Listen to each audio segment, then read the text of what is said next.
Hello everyone, how are you? Fine? Okay. Today we will read about cell cycle. ठीक है, this video is of class 10th bio. Okay. चले थोड़ा सा हम cell cycle में जाने से पहले, ये मेरी सेकंड वीडियो है इस चैप्टर की। फर्स्ट वीडियो मैंने आपको जिसमें कि क्रोमोसोम्स का स्ट्रक्चर, ठीक है, पूरा का पूरा अच्छे से डिस्क्राइब किया था, डीएनए वगैरह। तो वो आप इसको देखने से पहले वो आप जरूर देख लें, ठीक है। और चैनल को लाइक करना, शेयर करना और सब्सक्राइब करना ना भूलें, जो भी नए स्टूडेंट्स हैं प्लीज, ठीक है। चलिए अब सेल साइकिल, और इसमें फर्स्ट है हमारा need for new cycle sales. हमें नई सेल्स की क्यों आवश्यकता पड़ती है, ठीक है। तो सबसे पहले तो क्या होता है, बेबी बॉर्न होता है ना, उसके अंदर फिर धीरे धीरे ग्रोथ होती है। तो नंबर 1 हमारा पॉइंट क्या है कि भाई ग्रोथ के लिए, फॉर ग्रोथ के लिए हमें सेल डिवीजन की सबसे ज्यादा यह जरूरत पड़ती है। ओके। सेकंड है हमारा, चोट लगती है, हमारी बॉडी में इंजरी होती है तो जो पुरानी सेल्स होती हैं वो रिप्लेस होती हैं, नई सेल्स फॉर्म होती हैं उनकी प्लेस लेने के लिए। तो यानी कि रिपेयर है ना, जो रिपेयर है उसके लिए, या फिर रिप्लेसमेंट, ठीक है। थर्ड है हमारा, रिपेयर और रिप्लेसमेंट एक दूसरे के कॉम्प्लीमेंट्री हैं, ठीक है। रिप्लेसमेंट पहले रिप्लेसमेंट होगा फिर रिपेयर होगी, ठीक है। उसके बाद फोर्थ है हमारा रिप्रोडक्शन, नई बॉडी बनाने के लिए, नया बेबी बनाने के लिए, ठीक है, रिप्रोडक्शन। तो इन 4 चीजों में हमें नई सेल की आवश्यकता पड़ती है। ओके। तो सबसे पहले हमारा ग्रोथ, चाहे प्लांट हो चाहे एनिमल हो, कोई भी हो, एक सिंगल सेल से अपना स्ट्रक्चर स्टार्ट करता है, ठीक है, फर्टिलाइज्ड एग जिसे बोलते हैं। उसके बाद उसमें रिपीटेड सेल डिविजन्स होते हैं और वो क्लस्टर बन जाता है सेल्स का, ठीक है, जो शेप लेना शुरू करता है और उससे ही डिफरेंट ऑर्गन्स की फॉर्मेशन होती है, टिश्यूज की फॉर्मेशन होती है। इसलिए हमारा ग्रोथ के लिए सेल डिवीजन जरूरी है। सेकेंड पॉइंट है हमारा रिप्लेसमेंट। इसमें देखो आपको पता ही है कि कैसे, भाई सिंगल सेल थी, 1 से 2 बनी, फिर 2 से 4 बनी, 4 से फिर 8 बनी, ठीक है, और 8 से फिर 16 से फिर 32, ऐसे मल्टीप्लीकेशन इसमें होता रहता है और बहुत सारी सेल्स बन जाती हैं इसी तरह से, ठीक है। उसके बाद है सेकंड है हमारे रिप्लेसमेंट, ठीक है, इसको सेकंड पॉइंट ले लो। पहले हमारी सेल्स में इंजरी होगी, वो रिप्लेस होंगी, उसके बाद ही रिपेयर होगा हमारा। तो पहले हमारा रिप्लेसमेंट आएगा, ठीक है, ऊपर ही होते हैं।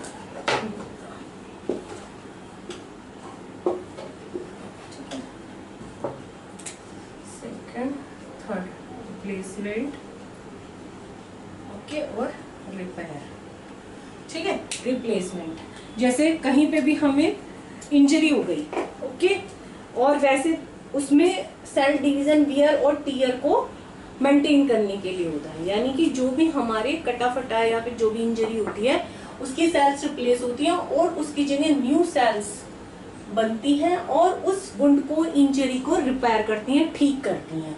ओके, समझ में आ गया। अब हमारा जो है हर सेकंड में, एवरी सेकंड हमारी बॉडी में 2 मिलियन आरबीसी जो होती हैं, 2 मिलियन, देखो ह्यूज नंबर, 2 मिलियन आरबीसी जो सेल्स होती हैं, रेड ब्लड सेल्स, वो रिप्लेस होती हैं न्यू सेल्स से, ठीक है, और उसमें जो है नई सेल्स बनती रहती हैं। उसके बाद जैसे पत्तियां हैं प्लांट की, नीचे गिर जाती हैं, फिर उनके प्लेस पर नई लीव्स आती हैं, है ना, नई रूट आती हैं, नई ब्रांचेस निकलती हैं प्लांट में। तो इसका बहुत ही रोल है रिप्लेसमेंट के लिए, सेल डिवीजन का। ओके। उसके बाद है हमारा रिपेयर, जो भी इंजरी होती है उनको ठीक करना, जो डेड सेल्स हैं उनको रिमूव करना और उसकी प्लेस पर नए सेल्स, ब्रोकन सेल्स को भरना, जो गैप आ गया है ना, रिपेयर एंड मेंटेनेंस। लास्ट है हमारा रिप्रोडक्शन, ठीक है। ये जो तीनों होते हैं जिनमें सेल डिवीजन होता है, इन तीनों प्रोसेसेस में, जब इन 3 प्रोसेसेस में जो सेल डिवीजन होता है उसमें आपका माइटोसिस होता है। माइटोसिस उस सेल डिवीजन को माइटोसिस बोलते हैं। क्यों? क्योंकि हमारी सोमेटिक सेल्स में होता है। हमारी बॉडी में 2 टाइप सेल्स हैं, एक तो सोमेटिक, ठीक है, जो हमारी सिंपल सेल है जिनसे हमारी पूरी बॉडी बनी है, सोमेटिक सेल्स हमारी पूरी बॉडी को कवर करते हैं, और दूसरी है हमारी जेनेटिक, है ना, या रिप्रोडक्टिव सेल्स, ठीक है। तो ये जो माइटोसिस है ये केवल सोमेटिक सेल्स में होता है, ओके। इसमें सिंपल डिवीजन इसी तरह से होता रहता है, ठीक है। क्रोमोसोम्स वही मेंटेन रहते हैं, 44 उनका नंबर, 44 + 2 46 रहता है उनका नंबर, ठीक है, हमारे जो क्रोमोसोम्स होते हैं। तो इसे हम माइटोसिस कहते हैं, जो हमारी सोमेटिक सेल्स में होता है, सारी बॉडी सेल्स में होता है हमारा। उसके बाद जो हमारा रिप्रोडक्शन है ये हमारा जेनेटिक सेल्स में होता है, और इसको हम मियोसिस कहते हैं। मियोसिस यानी कि 2 टाइप का सेल डिवीजन हमारी बॉडी में होता है, एक तो माइटोसिस और एक मियोसिस। माइटोसिस जो सिंपल सेल्स जिनसे हमारी पूरी बॉडी मिलकर बनी है, सोमेटिक सेल्स होती है, उनमें होता है। और सेकंड इज मियोसिस, जो हमारी जेनेटिक सेल है। जेनेटिक सेल कौन कौन सी हैं, ठीक है, मेल में और फीमेल में डिफरेंट है ये, ठीक है। इसमें तो ओवम है और इसमें आपका स्पर्म है, ठीक है। तो इनमें हमारा मियोसिस होता है, ओके, ये समझ में। इसमें भी 46 होते हैं क्रोमोसोम्स का नंबर, इसमें भी 46 होता है, एंड 23 पेयर होते हैं, ठीक है। उसके बाद जो है जब n+n 23 आपस में मेटिंग करते हैं, मिलते हैं, क्रोमोसोम्स आपस में फ्यूज करते हैं, तो फिर 46 हमारा कंप्लीट हो जाता है। 46 23 इसमें होते हैं, 23 इसमें होते हैं, और जो बॉडी होती है मेल की 46 इसमें होता है, 46 इसमें होता है, ठीक है।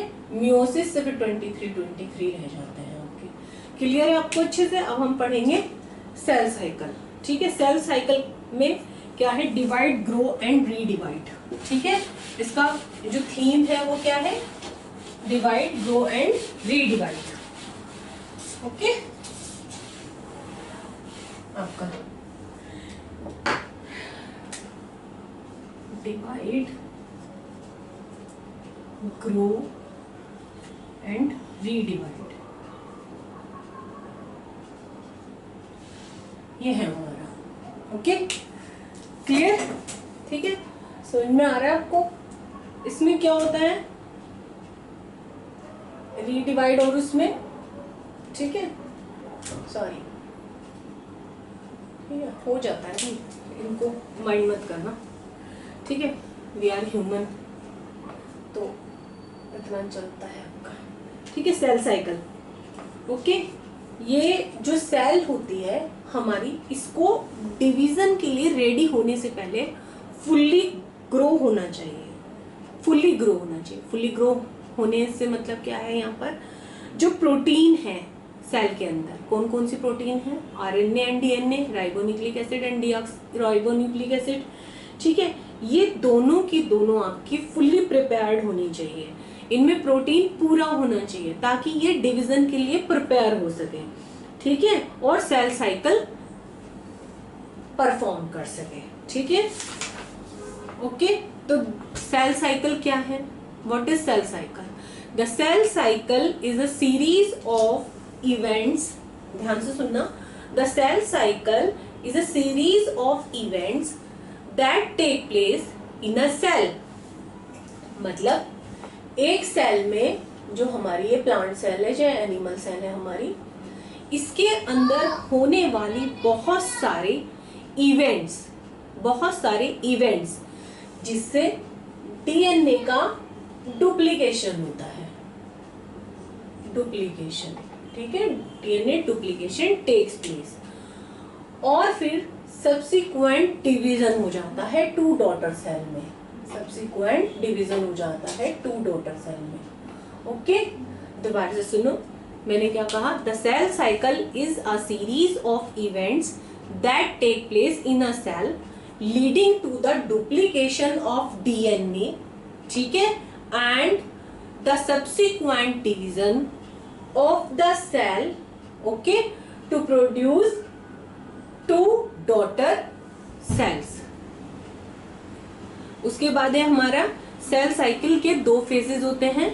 डेफिनेशन आपको समझ में आई होगी। सेल साइकिल के 2 फेजेस हैं, ठीक है। एक तो है इसका इंटरफेज,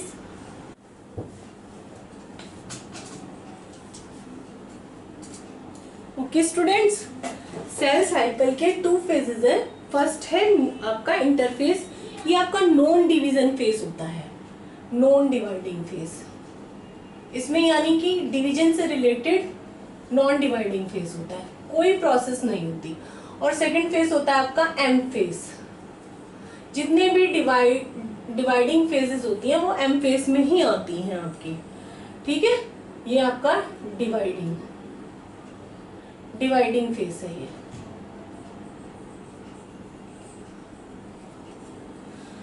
अब फर्स्ट पढ़ेंगे हम इसमें इंटरफेस, ओके। चलिए लेट्स स्टार्ट।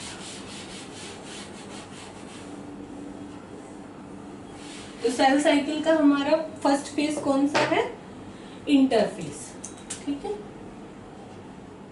फर्स्ट फेज है हमारा इंटरफेस। इंटरफेस आपका रेस्टिंग फेज भी कहलाता है, ठीक है। इसमें जो रेस्टिंग फेज होता है या इंटरफेस होता है, the phase which is in which the cell is preparing for division, जिसमें कि सेल डिवीजन के लिए तैयार हो रही होती है, वो वाला जो फेज होता है रेस्टिंग फेज या इंटरफेस कहलाता है आपका, ठीक है। ताकि वो मदर सेल की तरह, जो आपकी 1 से 2 सेल बनाई थी हमने, दोनों सेल मान लिया, हम ये मान लें कि वो इंटरफेस में हैं, तो वो फुल्ली मैच्योर्ड हो जाए, मदर सेल वाला साइज ले लें, उसी की तरह उसके अंदर कंटेंट हो, डीएनए फुल्ली डेवलप्ड हो, आरएनए भी उस पूरा सिंथेसाइज्ड हो, ठीक है। न्यूक्लियस उसका प्रॉपर मेंटेन हो, माइटोकॉन्ड्रिया की नंबर्स एक फुल्ली मैच्योर्ड सेल जितने हो उसके अंदर, मतलब all organelles are fully developed and grow करती हैं इसमें हमारी इंटरफेस में, ठीक है। इंटरफेस को आप 3 फेजेस में डिवाइड करते हो, first growth phase, synthesize phase, second growth phase, okay. ये आपकी 3 में, आप इनको 3 में फेज में डिवाइड कर सकते हैं। तो फर्स्ट ग्रोथ फेज, ठीक है। ये आपका हो गया सिंथेसाइज फेज, सिंथेसिस फेज, और सेकेंड ग्रोथ फेज, ओके। अब आपका हम सबसे पहले जो है फर्स्ट ग्रोथ फेज लेंगे, G1, इसको बोलते हैं G1, इसको बोलते हैं S, और इसको बोलते हैं G2, ठीक है आपका। तो G1 फेज हम सबसे पहले लेंगे।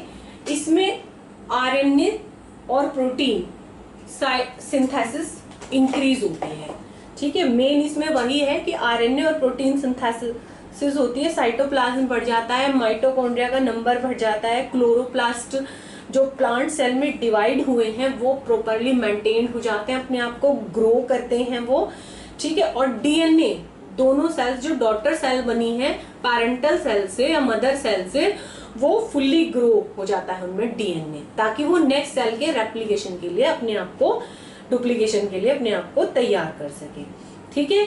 इसमें या तो ये फिर सेल साइकिल में पार्टिसिपेट करती है, और या फिर ये रेस्टिंग फेज में ही रहती है। जरूरी नहीं है कि हर सेल जो है वो डिवीजन में जाए, ठीक है, नेक्स्ट डिवीजन में एंटर करे, वो रेस्टिंग में भी रह सकती है। यदि वो रेस्टिंग में रहती है तो वो G1 फेज में रहेगी। लेकिन इन केस अगर वो दोबारा से इतना ग्रो कर जाती है कि वो डिवीजन के लिए अपने आप को सही समझते हैं कि now I am ready for next division, तो वो आपके सिंथेसाइज फेज में एंटर करती है, एस फेज में, ठीक है। इस एस फेज में बहुत छोटी लेकिन बहुत इंपॉर्टेंट प्रोसेस कंप्लीट होती है, क्या? डीएनए फॉर्मेशन, डीएनए सिंथेसिस होता है, क्रोमोसोम्स डुप्लीकेट होते हैं इसमें, ठीक है। तो मैंने क्या बताया है कि इसमें जो है सेल अपने आप को फुल्ली मैच्योर्ड करती है, यानी कि फुल्ली डेवलप्ड सेल में कन्वर्ट हो जाती है, इस वाली फेज में। अब वो फुल्ली डेवलप्ड सेल, उसके पास दो ऑप्शन होते हैं, या तो वो G1 फेज में रहे, रेस्टिंग फेज में रहे, इन रेस्टिंग फेज, ओके, और या फिर वो अंडरगो सिंथेसिस, ठीक है, फॉर नेक्स्ट डिवीजन, ठीक है, सिंथेसिस में जाए।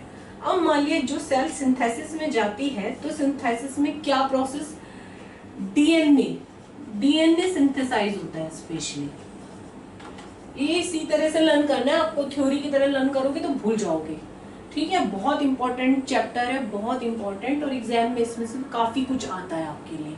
एमसीक्यूज भी आते हैं और लॉन्ग क्वेश्चंस भी आते हैं, 4 और 5 मार्क्स के क्वेश्चंस भी इसमें से आपके आते हैं। बहुत इंपॉर्टेंट चैप्टर है ये, ठीक है, तो ध्यान से सुनेंगे इसे। और थोड़ा सा टफ भी है, जल्दी से बच्चों को समझ में नहीं आता, याद ही करना पड़ता है, रट्टाफिकेशन ही करना पड़ता है। अब मेरे ख्याल से मैं इस तरह से समझा रही हूँ आपको, रट्टाफिकेशन करने की जरूरत नहीं पड़ेगी, स्टेप बाय स्टेप अगर आप इसको ध्यान से देखोगे तो, ठीक है। सिंथेसिस होती है डीएनए की सिंथेसिस होती है इसमें, और डीएनए अपने आप को डुप्लीकेशन के लिए रेडी करता है, और जो क्रोमोसोम्स हैं आपके वो पेयर्स में आ जाते हैं दोबारा से, जो क्रोमोसोम्स हैं वो डुप्लीकेट होते हैं,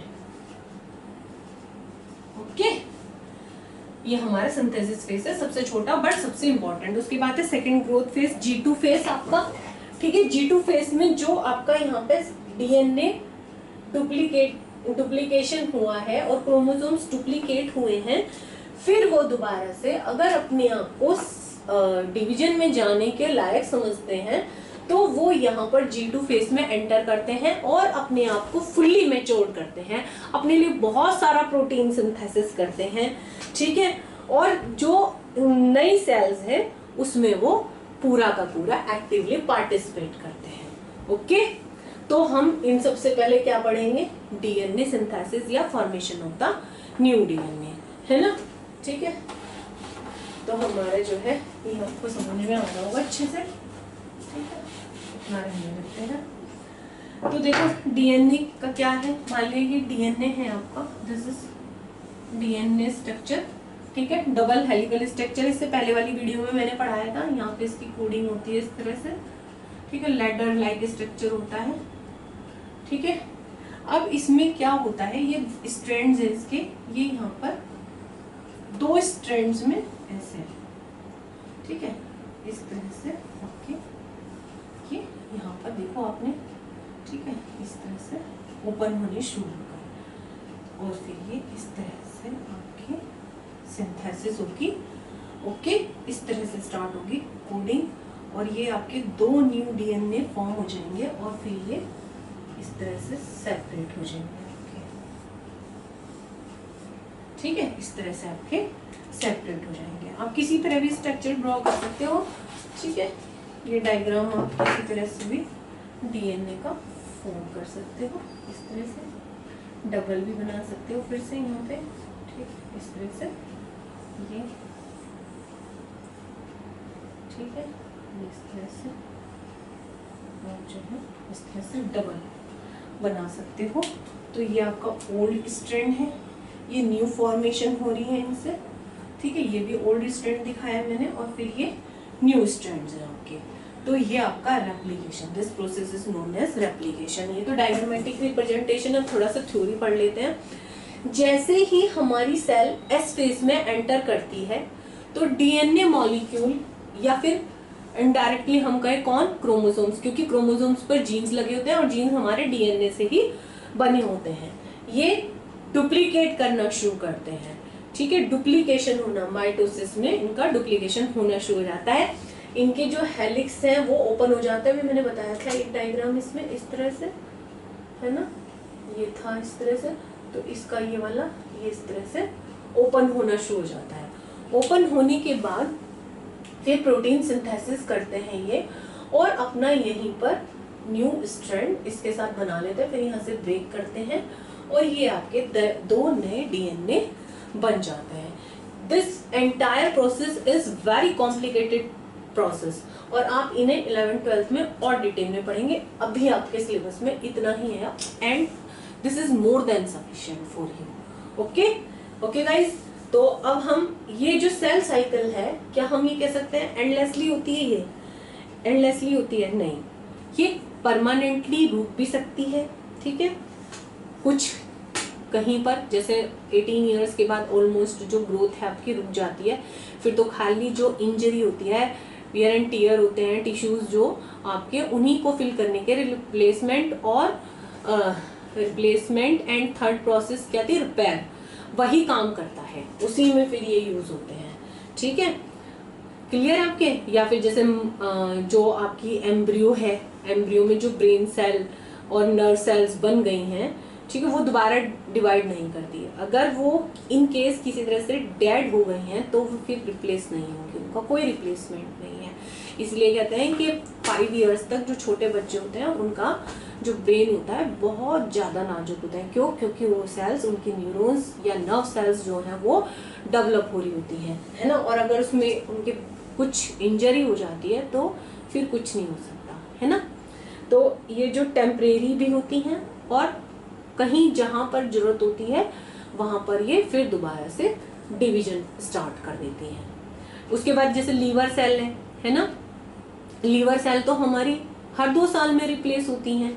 पुरानी सेल्स खत्म होती जाती हैं, निकलती जाती हैं, हमारी बॉडी से एक्सपेल आउट होती जाती हैं और नई सेल्स बनती जाती हैं। स्किन सेल्स तो हमारी हर महीने ही होती हैं, जब भी रिक्वायरमेंट होता है। आप देखते हो नहाते हुए कई बार और रब करते हो आप, तब भी निकलती हैं। उसके अलावा जो छोटे बेबी होते हैं, न्यूबॉर्न बेबी, आप लोगों ने देखा हो, उनकी तो स्किन बहुत आराम से हमें दिखाई देती है, रिप्लेस होती हुई सरफेस स्किन जो होती है।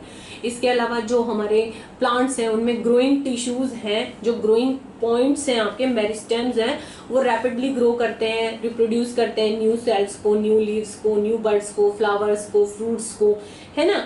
इसके अलावा जो हमारी ओवरी और टेस्टिस हैं उसमें हमारी एक सर्टेन एज तक जो जर्मिनेटेड सेल्स हैं वो हमेशा डिवाइड करती रहती हैं, डिवीजन करती रहती हैं और सेक्स सेल्स बनाती रहती हैं, मियोसिस करती रहती है। मैंने अभी इससे पीछे में बताया था आपको, ठीक है।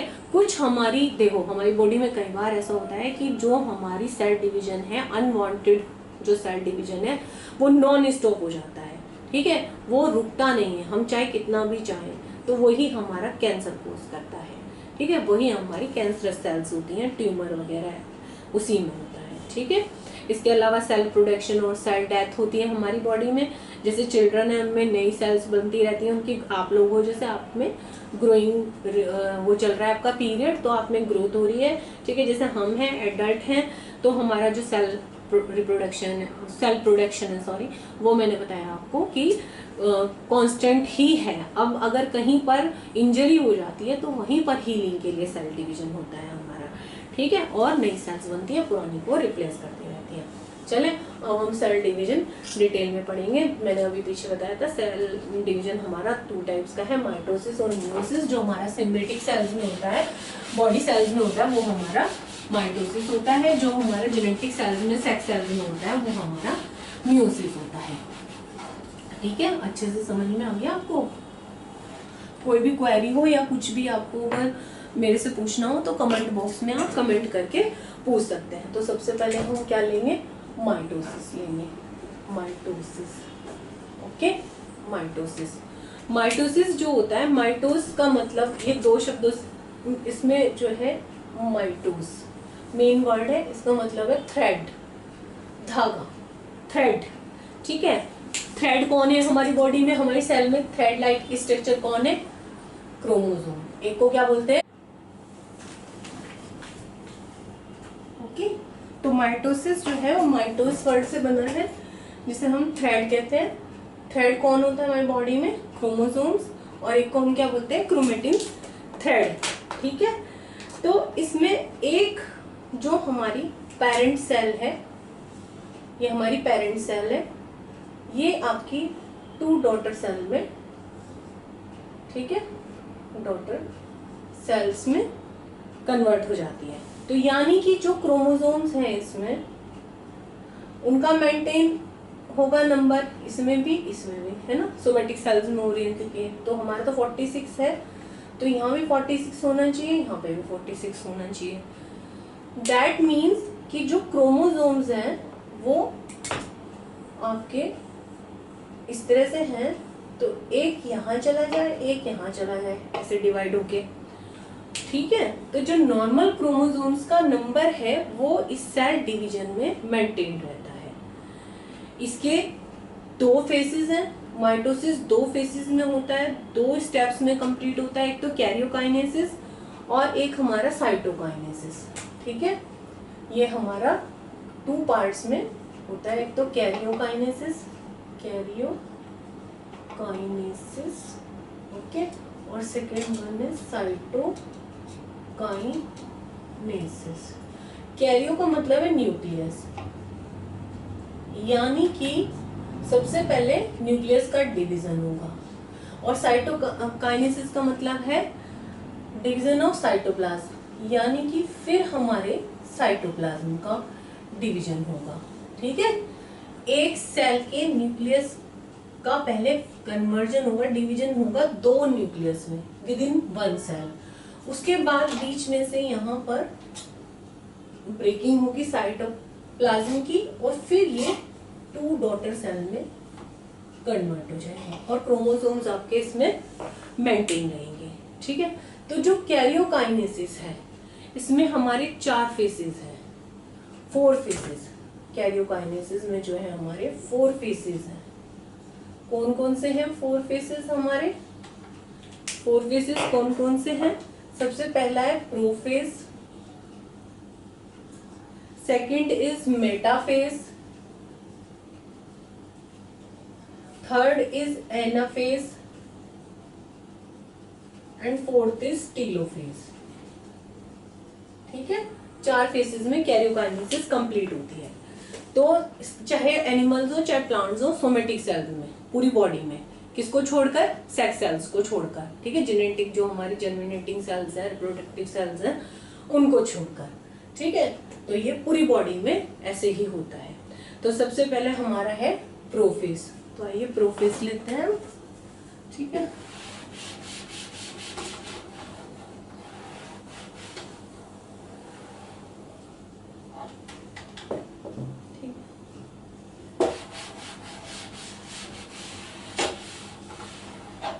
सबसे पहले लेते हैं हम नंबर 1 इज प्रोफेज। ओके, जो प्रोफेज है हमारा, उसमें हमारी सबसे पहले थ्योरी है, ध्यान से सुनते रहना, लिखूंगी मैं पॉइंट्स बाद में, पहले आप समझ लो, सुन लो। प्रोफेज में सबसे पहले आपके जो क्रोमोसोम्स है शॉर्ट होते हैं, थिक होते हैं। ठीक है, सेकंड, पहले क्या बताया? Chromosomes become short and thick, clearly visible in the nucleus, clearly visible in the nucleus. Second, duplicate. जो क्रोमोसोम है, हर chromosome, each chromosome has already duplicated, पहले से ही वो डुप्लीकेट है, यानी कि उसकी कॉपी है उसके साथ एक। ठीक है, 2 क्रोमेटिड बनाता है, बताया था ना, ऐसे है यदि ये, तो एक क्रोमेटिन, एक क्रोमेटिड, एक पूरा एक क्रोमोसोम। ठीक है, थ्रेड इस तरह से होता है, ये इस तरह से। ये तो मैं आपको, ये ऐसे दिखते हैं हमें, मोटे हो गए, थिक हो गए, बिल्कुल विजिबल है हमको। ठीक है, क्लियरली विजिबल है, शॉर्ट हो गए हैं, और ये इसके दोनों क्रोमेटिड आपको साफ नजर आ रहे हैं न्यूक्लियस में। ठीक है, सिस्टर क्रोमेटिड कहते हैं। और देखो, ये मैंने आपको सेंट्रोमियर दिखाया है, सेंट्रोमियर, जिस पर ये 2 सिस्टर क्रोमेटिड आपस में अटैच रहते हैं, उस पॉइंट को हम सेंट्रोमियर बोलते हैं। उस दिन हमने जब क्रोमोसोम्स का स्ट्रक्चर पढ़ा था, उसमें अच्छे से पढ़ा था, जिसने ना देखा हो वो वाला वीडियो देख ले, उसके बाद इस वाले वीडियो पर आए। सेंट्रोसोम, सेंट्रोसोम जो एनिमल्स में है, ध्यान से सुनना, एनिमल्स में जो सेंट्रोसोम होता है उसमें साइमल्टेनियस डुप्लीकेशन होता है सेंट्रियोल्स का। ठीक है, साइमल्टेनियस डुप्लीकेशन का क्या मतलब है? ये ऐसे, फिर ये ऐसे, ठीक है, फिर ये ऐसे, और फिर ये पोल्स पर चले जाते हैं। ठीक है, दूर हो जाते हैं, ये इस तरह से कुछ प्रोसेस होती है, मोटी मोटी मैंने आपको बता दी। और फिर यहाँ पे सेल्फ डुप्लीकेशन करते हैं ये, और 2 बन जाते हैं। इस फिगर को कभी मत भूलना, ध्यान रखना, ठीक है। और जो सेंट्रियोल होता है इस पे ये एस्टर रेज होती है। अभी फिगर बनाऊंगी मैं तब पता चलेगा। यहाँ पर फिर ये गायब हो जाती हैं जब इनका डुप्लीकेशन हो जाता है, कम हो जाती हैं। यहाँ पर ये बहुत ज़्यादा स्टार्ट हो जाती हैं बननी, ठीक है। एस्टर रेज होती हैं एनिमल सेल में स्पेशली, ठीक है। एस्टर का मतलब होता है स्टार, स्टार लाइक लग रही है ना, स्टार एस्टर का मीन होता है, ओके। इनमें बीच बीच में जो डॉटर सेंट्रियोल, ये स्पिंडल्स, स्पिंडल्स ऐसे बनाए थे हमने सेल में, सेल वाला वीडियो देख लेना, उसमें मैंने सेल के अंदर ऐसे स्ट्रक्चर बनाए थे, उन पर लिखा भी था स्पिंडल फाइबर्स, ठीक है। तो ये दो डॉटर सेंट्रियोल्स के बीच में यहाँ पर ये स्पिंडल फाइबर्स, इस तरह से इनका काम होता है, इनको पोल की तरफ भेजना। स्पिंडल फाइबर्स जनरेट हो जाते हैं, अपीयर हो जाते हैं ये स्पिंडल फाइबर्स। अभी तो मैं रफ डायग्राम बता रही हूँ आपको, वैसे तो आपकी बुक में दिया हुआ है, ठीक है। इस समय जब ये डिवीजन हो रहा होता है, प्रोफेज होता है, न्यूक्लियस एब्सेंट हो जाती है, न्यूक्लियोलस और न्यूक्लियर मेम्ब्रेन भी एब्सेंट हो जाती है, ठीक है। और जो क्रोमोसोम्स हैं वो हमारे जो क्रोमोसोम्स हैं वो इक्वेटर पर जाना शुरू कर देते हैं। ये आप इक्वेटर मान लो, इक्वेटोरियल प्लेट, इसे इक्वेटर,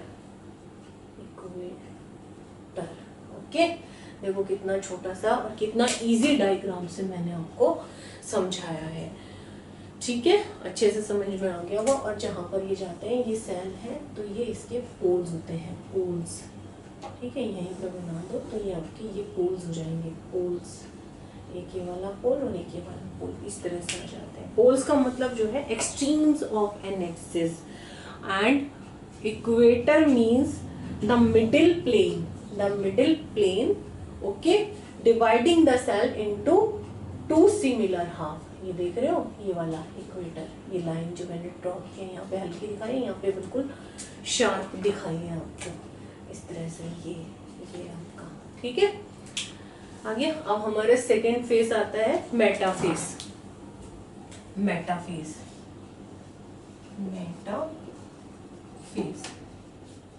दूसरे फेज में हमारी सेल फिर क्या करती है, ये हम इसे डिस्कस करेंगे। इसमें जो डुप्लीकेट क्रोमोसोम्स हुए हैं, ये देख रहे हो यहाँ पे मैंने डुप्लीकेशन कर दिया है, इन्हें ऐसे भी बना सकते हो आप, ठीक है, इस तरह से। अभी एक एक ही दिखा रहे हैं हम, ठीक है। ये मत सोचना कि एक एक ही क्यों दिखा रहे हैं, उससे कोई फर्क नहीं पड़ता, हमें समझ में आना चाहिए। डायग्राम तो कॉपी करने के लिए बुक में भी बने हुए हैं, आपको समझ में आना चाहिए। मेरा एम है कि आपको क्लियर हो एक एक कॉन्सेप्ट, आपको अच्छे से समझ में आए। पढ़ने के लिए पूरी बुक है आपके पास, कई राइटर्स की बुक है, और डायग्राम देखने के लिए भी आपके पास बहुत सारी बुक्स हैं, ठीक है। तो मेरा मेन एम आपको जो है समझाना है, हर पॉइंट को क्लियर करना है। मेटा का मतलब होता है आफ्टर, कि प्रोफेज के मतलब कि स्टार्टिंग के बाद क्या होता है। ये डुप्लीकेशन हो गया आपका, क्रोमोसोम जो है स्पिंडल फाइबर्स दिख गए, मैंने बना दिया है, ये है स्पिंडल फाइबर्स आपके, ठीक है, ये बनाए हैं मैंने, एस्टर रेज भी दिखाई हैं आपकी, ठीक है।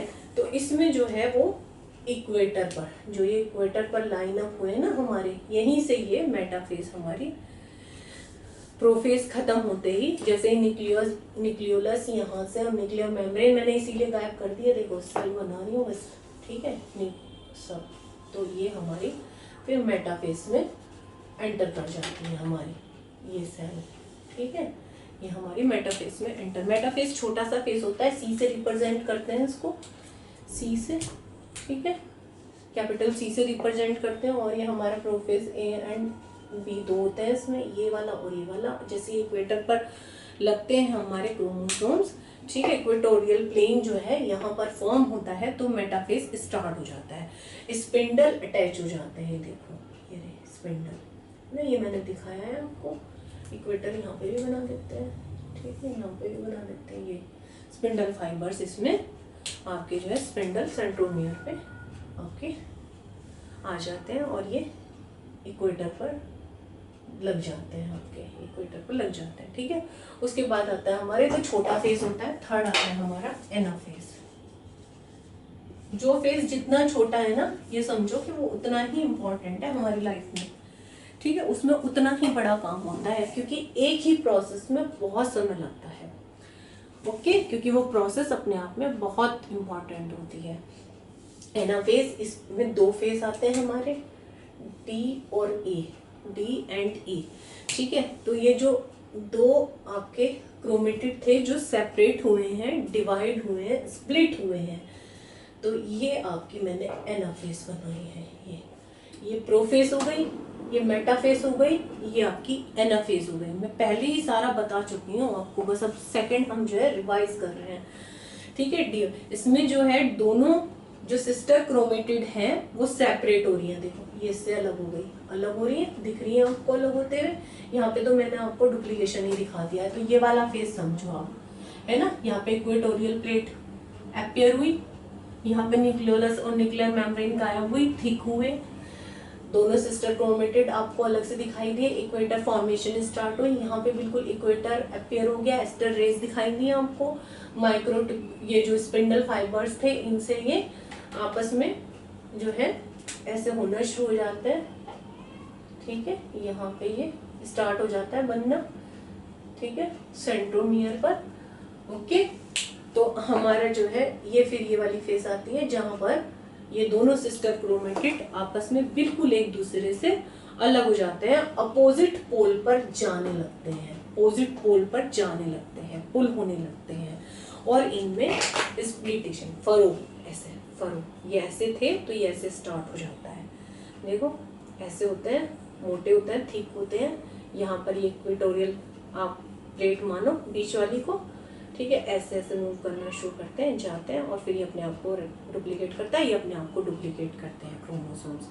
ठीक है, एनिमल सेल में ये मिडिल में होता है, बिल्कुल बीच में होता है, और जो क्योंकि उसमें आपके वैक्यूल भी होती है प्लांट सेल में, तो उसमें ये थोड़ा सा आपके बीच में ना होकर साइड में होते हैं।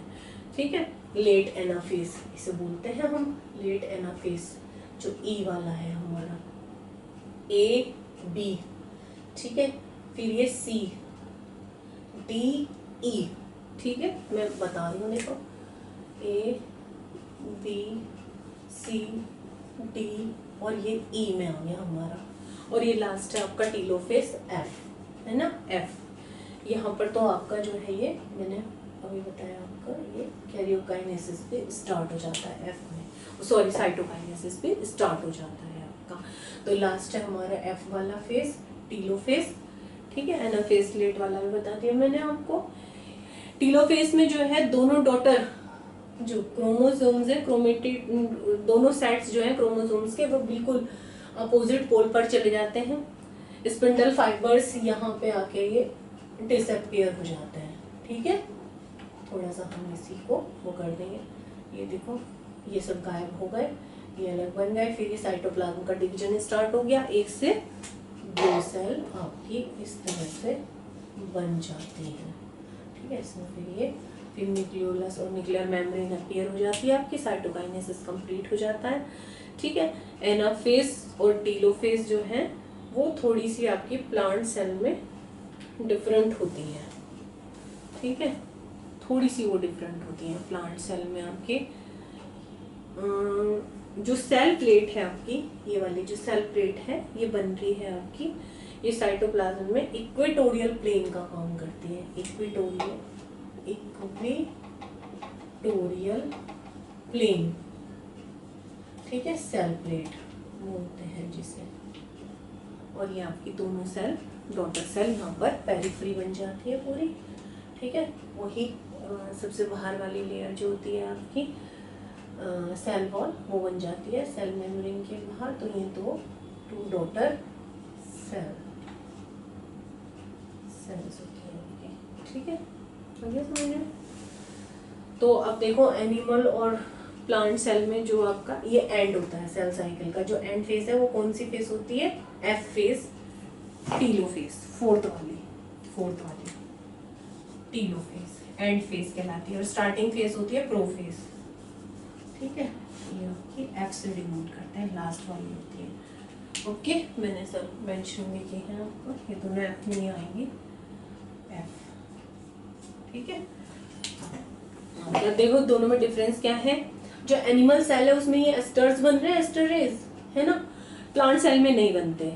फिर इसमें जो साइटोकाइनेसिस होती है एनिमल सेल में, इसमें ऐसे होता है, ठीक है, फरो मतलब थोड़ा सा फरो टाइप का बनता है, खांच सी बनती है, ग्रूव टाइप का बनता है, ठीक है। ये इस तरह से, जैसे एप्पल होता है ना, इस तरह से ये डिवाइड करती है आपकी दोनों ग्रूव्स आपस में, फिर एक दूसरे का, फिर ये ज्यादा, फिर ये इस तरह से, फिर ये ऐसे, फिर ये बहुत और गहरी, और फिर ये दो सेल बन जाती है आपकी।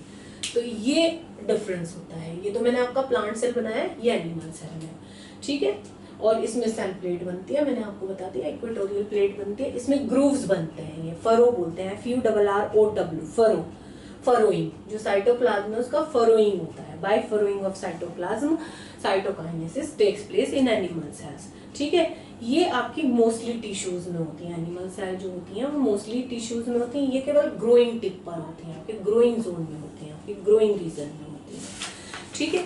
इसमें दोबारा से फिर टीलोफेस में वही फुल्ली में चौड़ हो जाती हैं, ठीक है, थिनर हो जाते हैं। ये मैंने बना दिया, देखो लास्ट इसका ये दिखाया, न्यूक्लियर मेम्ब्रेन, न्यूक्लियोलस एक्टियर हो जाती हैं, सेल फुल्ली डेवलप्ड हो जाती है, साइटोप्लाज्म पूरा इसके अंदर फिल हो जाता है, वही वैक्यूल वगैरह सारे ऑर्गन्स इसमें डेवलप हो जाते हैं, ठीक है।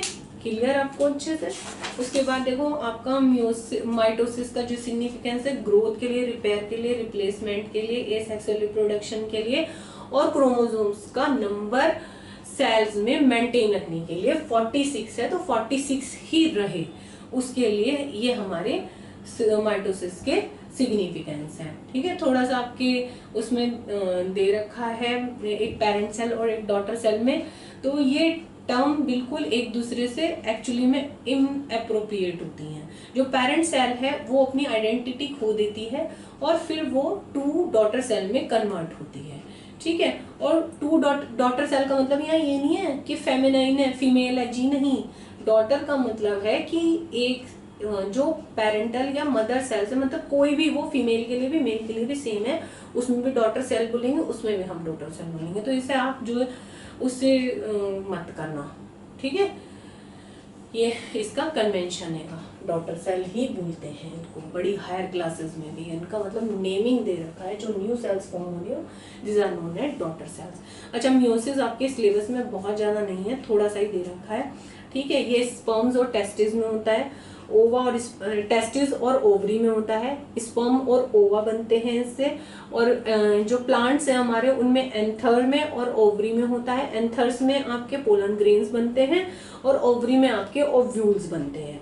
इसमें जो क्रोमोसोम्स है उसका नंबर हाफ हो जाता है, हैप्लॉइड हो जाते हैं, हैप्लॉइड बोलते हैं। दो हैप्लॉइड सेल जब आपस में मिलती हैं, स्पर्म और ओवम, फिर एक आपकी एग सेल बनती है, ओवा बोलते हो जिसे आप, उसमें फिर डिप्लॉइड नंबर 2n आ जाता है, ठीक है। बस इतना ही ध्यान रखना है आपको, बहुत थोड़ा सा दे रखा है। मियोसिस टर्म जो है म्यून से मिलकर बनी है, म्यून का मतलब होता है टू लेसन, यानी कि जो क्रोमोसोम्स का नंबर है वो कम हो रहा है, घट रहा है, रिडक्शन हो रहा है, ठीक है। बस इतना ही ध्यान रखना, आपको बहुत ज्यादा नहीं जाना है, ये आपके सिलेबस में नहीं है, ना ही पढ़ना है, क्योंकि पढ़ने के लिए बहुत सारा है हमारे पास। तो जो हमारे सिलेबस में, हम उसी पर फोकस करें, उसी पर कॉन्सेंट्रेट करें, खाली हमारी नॉलेज होनी चाहिए अपडेट, वही बता रही हूँ मैं आपको।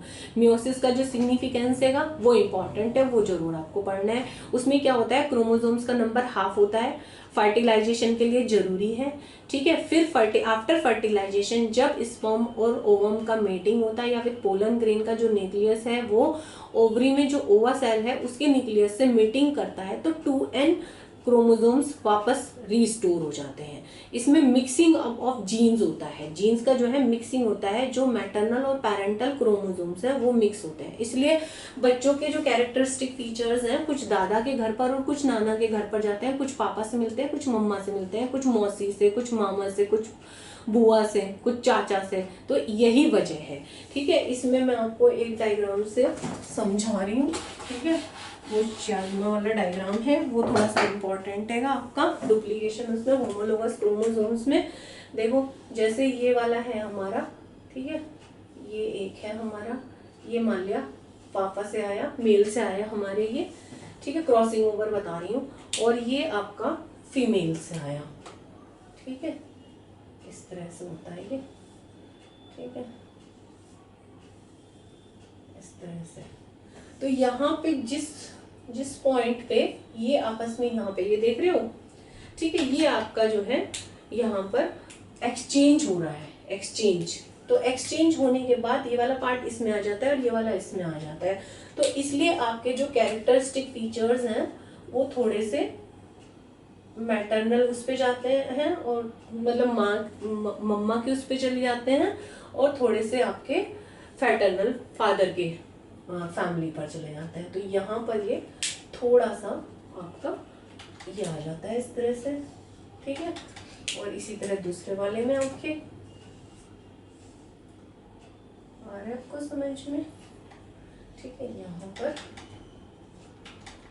ये इस तरह से तो एक्सचेंज हो जाता है ये आपका।